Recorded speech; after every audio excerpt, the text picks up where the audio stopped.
আসসালামু আলাইকুম ভিউয়ার্স। চলে আসলাম আমগাঁও আমার ফ্রেন্ডের বাসায়। হলো বন্ধু, ওদের একটা বাংলো বাড়ি। এটা বলো যে চলো ঘুরে আসি। ওয়াও, খুব সুন্দর তো।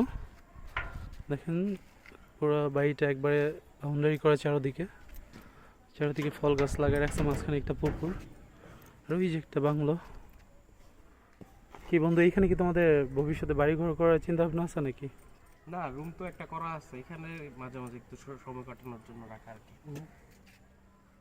আসলে বন্ধু পরিবারের মানুষজন আইসা একটু রিল্যাক্স সময় কাটালাম। এটা এই গাজির ট্যাঙ্ক এইখানে কেন? এত বড় ট্যাঙ্ক এইখানে কেন? এটা একটা প্রজেক্টে কাজে লাগাবো, গরুর প্রজেক্ট করবো সামনে। ও, এটা অনেক সুন্দর হবে তাইলে। যে বন্ধুর বাড়িতে খুব সুন্দর একটা জিনিস পেলাম। দেখেন, একটা পাখির বাসা এবং এর মধ্যে দুইটা ডিমও আছে। ডিমটা দেখতেছেন কিনা জানি না।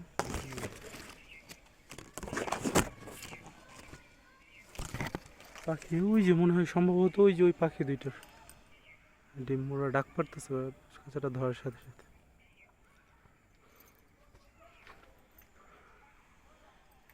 এই ফুলটার আসলে গানগুলো যদি আপনাদের শোনাইতে পারতাম, আপনাদের খুব ভালো লাগতো। অনেক সুন্দর একটা গান। বন্ধু ভিডিও করতেছে।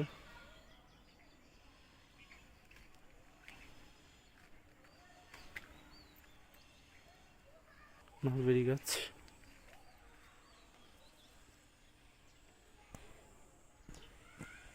ভিউয়ার্স, এই আম গাছটার নামটা আপনারা বলে যাবেন, কারণ যদিও আম গাছ স্বাভাবিক বিষয়, বাট একটু অস্বাভাবিক বিষয় আছে এর মধ্যে। কারণ দেখেন, এই দিকটা আমের মুকুল একই গাছে, আবার মোটামুটি এই আমগুলা প্রায় মাঝারি সাইজ হয়েছে, এখনো বাড়তি হয়নি হয়তো।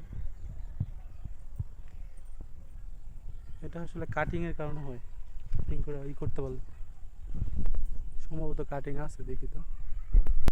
লাগাই দিলে দোনটার মধ্যে ফল ভালো। দেশি করম মাশাআল্লাহ। এক বছর পরে একটা করম পেলাম।